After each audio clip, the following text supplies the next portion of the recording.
Welcome to the Law Project. We wish you a very happy learning. Hello and welcome back everybody to the law project. आज हम लोग बात करेंगे family law के एक बहुत इंपॉर्टेंट रिलेवेंट कॉन्सेप्ट के बारे में, which is Hindu marriage and the conditions of Hindu marriage. Particularly we will talk about sections 5 and 7 from the Hindu marriage act. Okay, so whether you are a law student or preparing for any government exam, as such, this video is absolutely relevant for all of you.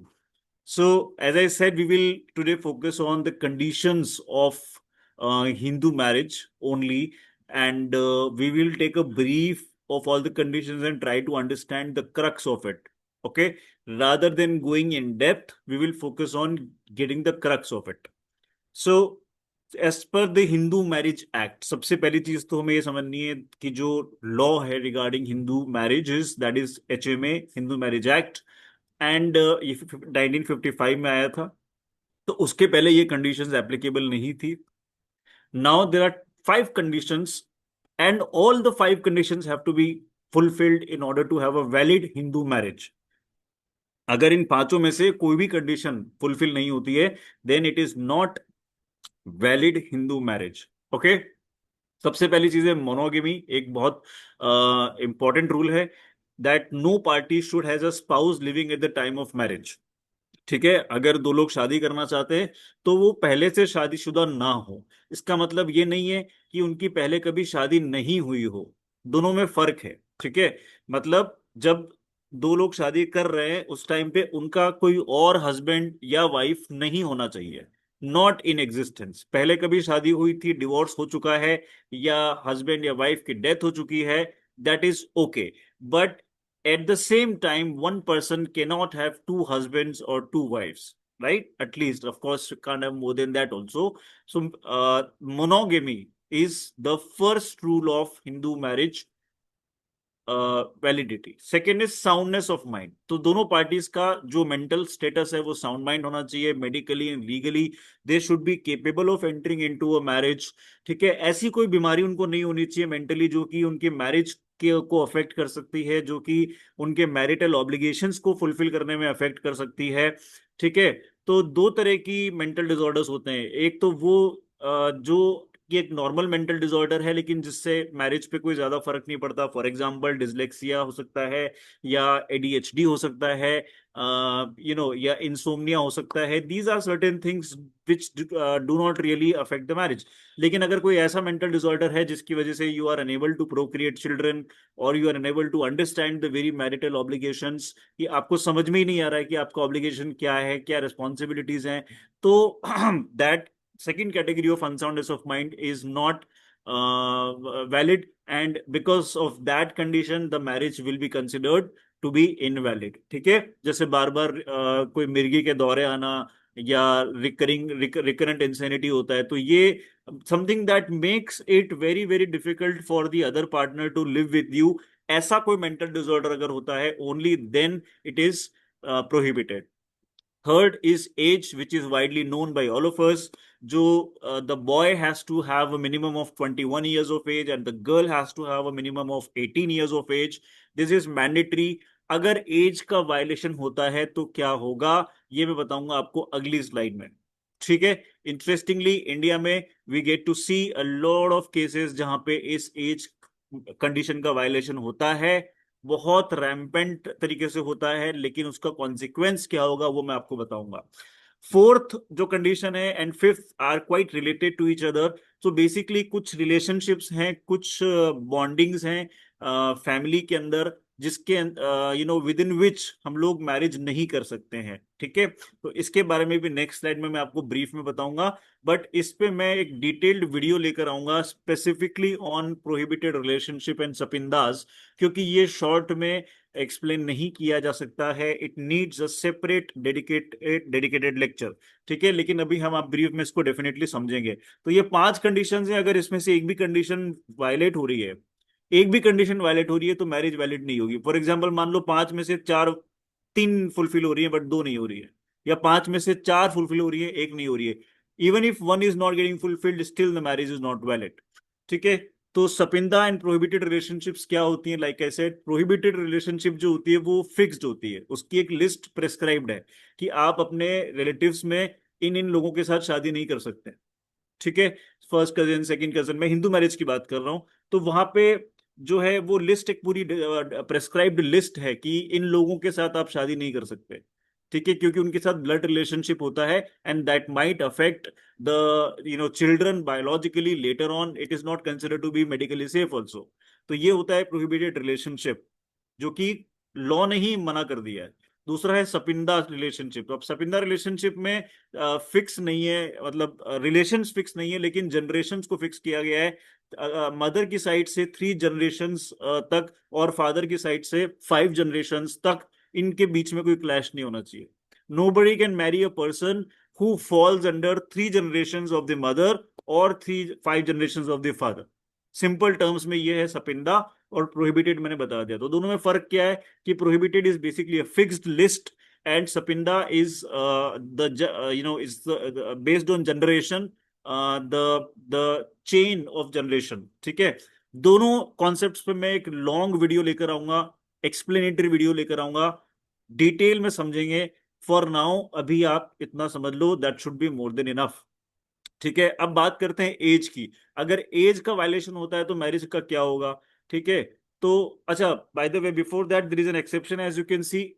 Rule का exception ये है कि अगर आप किसी ऐसे community से belong करते हैं, आपके सोसाइटी में या आपकी कम्युनिटी में या आपकी कास्ट में, अगर ट्रेडिशन है, ठीक है, अगर ट्रेडिशन है कि सर्टेन रिलेशनशिप्स के बीच में शादी हो सकती है, या आप अगर ये शो कर सकते हो कि बहुत पुराना, सालों पुराना, डेकेड्स, सेंचुरीज ओल्ड ट्रेडिशन है कि हमारे परिवार में इन दो रिलेशंस के बीच में शादी हो सकती है, या ये दो तरह के लोग शादी कर सकते हैं, तो फिर ये एग्जेम्प्टेड कैटेगरी में आप आ जाओगे and you will be allowed to marry. लेकिन उसके लिए आपको शो करना पड़ेगा एक long followed custom, tradition follow करना पड़ेगा। याद रखिए, आप कस्टम शुरू नहीं कर सकते, you can not start the tradition. ठीक है, सो ये एक एक्सेप्शन है और ये दोनों चीजों के ऊपर अप्लाई करता है।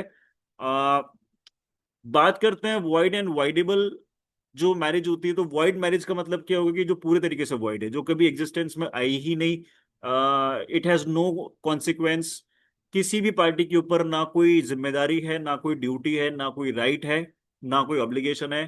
ठीक है, a marriage that does not exist in the eyes of law. ठीक है, and it has no name. Voidable marriage जो होती है वो वैलिड होती है जब तक उसके अगेंस्ट ऑब्जेक्शन रेज ना किया जाए। What is the meaning of voidable? कि वैलिड है, कोई दिक्कत नहीं है, लेकिन अगर किसी को दिक्कत है उस मैरिज से, मतलब पार्टीज को, जो हस्बैंड या वाइफ हैं, if they have a problem with that marriage, जब तक प्रॉब्लम नहीं है तब तक इट्स ओके, वैलिड है, रिकॉग्नाइज्ड है, they are husband and wife. लेकिन जब प्रॉब्लम है और अगर प्रॉब्लम जेन्युइन है, तो उस मैरिज को वॉइड डिक्लेयर कर सकते हैं। ठीक है, तो वॉइड तो शुरू से ही वॉइड है, वैलिड ही नहीं है। वॉइडेबल वैलिड है जब तक कि वो वॉइड ना हो जाए, और उसको वॉइड करने का जो चॉइस है वो किसके पास है? लाइक आई सेड, हस्बैंड या वाइफ के पास है इन सर्टेन सर्कमस्टांसेस। तो वॉइड होता है मोनोगेमी की कंडीशन अगर हुई है। ठीक है, जो कि हम ऑलरेडी समझ चुके हैं, या पीआर है या सपिंदा है, इन 3 केसेस के अंदर शुरुआत से ही वॉइड है, शुरुआत से वॉइड है। ठीक है, हस्बैंड या वाइफ के पास कोई ऑप्शन नहीं है। ठीक है, वॉइडेबल साउंड माइंड के केस में हो सकता है कि अगर मान लो a woman marries chooses to marry a man who is unsound mind, या उसको बाद में पता चलता है कि ये अनसाउंड माइंड का था, इसने मुझसे बताया नहीं, उसके साथ चीटिंग हुआ है या फ्रॉड हुआ है, तो अभी उसके ऊपर चॉइस है। ठीक है, अगर वो चाहेगी that I want to continue with this marriage, I want to live with this man and continue performing my marital obligations, तो कोई दिक्कत नहीं है, कोई प्रॉब्लम नहीं है। लेकिन अगर वो बोलेगी कि नहीं, मुझे ऑब्जेक्शन है, मुझे डिवोर्स चाहिए इस ग्राउंड पे that my husband has gone unsound mind, है ना, और जो कैटेगरी मैंने बताई थी वो वाली अगर है, उसके साथ फ्रॉड हुआ है, चीटिंग हुई है, तो वो डेफिनेटली मैरिज को वॉइड डिक्लेयर करवा सकती है। सो वॉइड हमेशा से वॉइड है, वॉइडेबल मतलब तब तक वैलिड है जब तक वॉइड ना हो जाए। और कौन करेगा? Like I said, only husband और वाइफ, नो थर्ड पार्टी। अब इंटरेस्टिंगली जिन केसेस के अंदर एज का वायलेशन होता है उसमें क्या होता है, ठीक है, मान लो the boy is 18 and the girl is 16, अब ये मैरिज क्या होगी, क्योंकि कंडीशंस तो 21 एंड 18 की होती है। तो इंटरेस्टिंगली हिंदू मैरिज एक्ट के अंदर स्पेसिफिकली ये जो मैरिज है, मतलब एक चाइल्ड मैरिज जिसको हम बोल सकते हैं, that is neither void nor voidable, ना तो वॉइड है ना वॉइडेबल है। ये हिंदू मैरिज एक्ट के अंदर मैं बात कर रहा हूँ। चाइल्ड प्रोहिबिशन एक्ट एक डिफरेंट एक्ट है, जिसके ऊपर मैं सेपरेट वीडियो लेकर आऊंगा, उसमें मैं बताऊंगा आपको कि वहां पे क्या लिखा है चाइल्ड मैरिज के बारे में। बट हिंदू मैरिज एक्ट के अंदर कोई स्टेटस नहीं बताया गया है, लेकिन एक चीज क्लियर की गई है कि even if it is a child marriage, such a marriage is valid, marriage valid है। लेकिन जिन लोगों ने उस मैरिज को प्रमोट किया है या करवाया है, इन द सेंस जो मेच्योर पार्टीज थे, ठीक है, इवन अगर चिल्ड्रन अगर वो भी मेच्योर थे, उनके पेरेंट्स अगर इन्वॉल्व थे, तो जो भी मेच्योर पार्टीज हैं उन सब के लिए पनिशेबल है, ठीक है। चाइल्ड मैरिज देखो पनिशेबल है, लेकिन मैरिज वैलिड है, मैरिज में दिक्कत नहीं है, लेकिन पनिशेबल है। फॉर एग्जाम्पल, मान लो you know two children aged 11 years each, boy and the girl, इनकी शादी करवा दी इनके पेरेंट्स ने, ठीक है। Now the parents will go to jail, there is a clear punishment, parents को जेल होगी। In fact everybody who attends the marriage, you know, because directly indirectly अगर आप किसी क्राइम को अबेट करते हो या सपोर्ट करते हो या इंस्टिगेट करते हो, एनकरेज करते हो, then you are also committing a crime.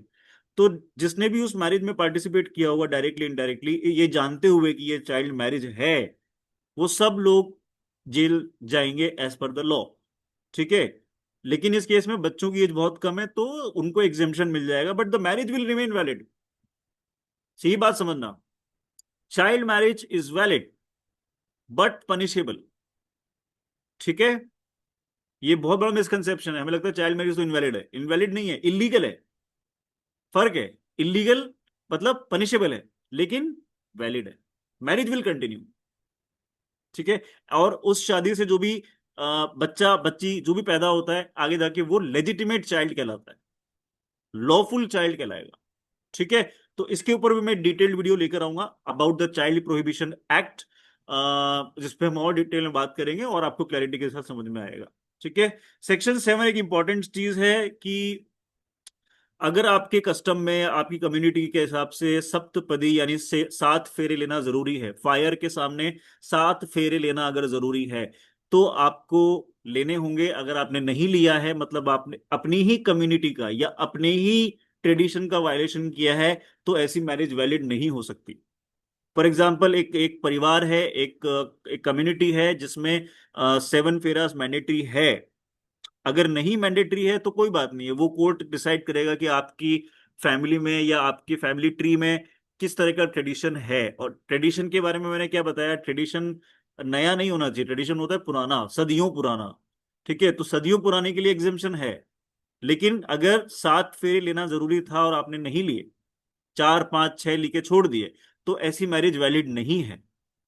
Even if you get a marriage certificate, even if you get a marriage certificate, देखो नीचे एक केस लिखा है, डॉली रानी केस के अंदर जो 2024 में आया था, उसमें लिखा है कि अगर आपने मैरिज सर्टिफिकेट ले भी लिया है तो भी मैरिज वैलिड नहीं होती अगर 7 फेराज वर नॉट कंप्लीट, ठीक है।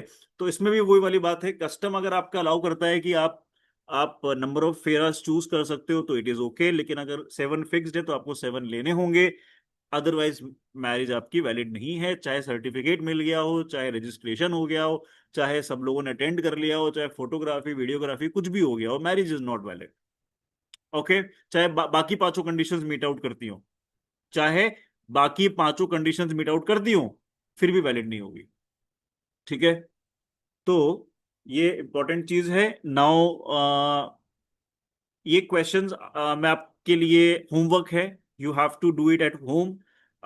वीडियो पॉज करके क्वेश्चन पढ़ेंगे, I am taking you ahead, options आपके सामने हैं, आंसर भी आपके सामने है, पॉज करके चेक करेंगे क्वेश्चन सही हुआ है या गलत। Let me know in the comment box. अगर कोई प्रॉब्लम आई है किसी कॉन्सेप्ट को समझने में तो भी कमेंट करके मुझे बताओ, ठीक है। ये भी क्वेश्चन आपके लिए होमवर्क है। पॉज करके देखेंगे and this is the option and the answer, again you solve it. आप सॉल्व करो और मुझे बताना कैसा रहा आपका experience with solving the questions. ये कुछ क्वेश्चंस हैं, क्वेश्चन नंबर 3 भी मैं आपको घर के लिए दे रहा हूं सेल्फ प्रिपरेशन के लिए। इन सबको पॉज करते चलो और देखते चलो, ठीक है। ये सब रिलेटेड क्वेश्चंस हैं, इंपॉर्टेंट क्वेश्चंस हैं, as you can see. So it has 4 questions for all of you. I hope आप लोगों ने देख लिया होगा सारे क्वेश्चंस को एंड उसके आंसर्स को। और कहीं भी कोई डाउट लगता है तो definitely get back to me, comment कर देना, या you can reach out to me otherwise also. हमारा टेलीग्राम चैनल है, व्हाट्सएप चैनल है और व्हाट्सएप कॉन्टैक्ट नंबर भी है, तो आप पहुंच सकते हैं वहां तक। ठीक है, कीप स्टडिंग। और हाँ, इन चीजों पर मैं डिटेल्ड वीडियोस भी लेकर आऊंगा, लेकिन सारी चीजों को डिटेल में एक साथ नहीं बताया जा सकता, तो ये इंट्रोडक्टरी लेक्चर था, केवल रेफरेंशियल लेक्चर था। ठीक है, keep waiting, you will get detailed explanations of every topic on this channel. Subscribe नहीं किया है तो कर लो, like the video and follow our channels and share it among your groups ताकि सबको फायदा मिले। ठीक है, the mission of the law project is that we want to reach to the maximum number of law students and aspirants जो कि misguided होते हैं, जो कि लैक ऑफ जिनको अच्छा एजुकेशन नहीं मिल पा रहा है फॉर वट एवर रीजन, या तो उनके कॉलेज में फैकल्टी मेंबर्स नहीं है, या फैकल्टी मेंबर्स पढ़ाते नहीं है, या फिर वो एक अच्छे कॉलेज में नहीं पढ़ पा रहे हैं फॉर वट एवर रीजन। ठीक है, तो दे आर उनको उनको अच्छा लीगल एजुकेशन नहीं मिल पा रहा है, तो ये मिशन है लॉ प्रोजेक्ट का। And I want you to support me in this mission. जितना ज्यादा हो सके शेयर करो एंड जुड़े रहो मेरे साथ, and I will ensure that हम लॉ के सारे टॉपिक्स को सिंपल तरीके से समझेंगे, एग्जाम ओरिएंटेड तरीके से समझेंगे एंड कवर करेंगे। ठीक है, सो मिलते हैं अगले वीडियो में, and with this bye bye, take care and all the very best. Thank you for watching. Become a better lawyer with the Law Project.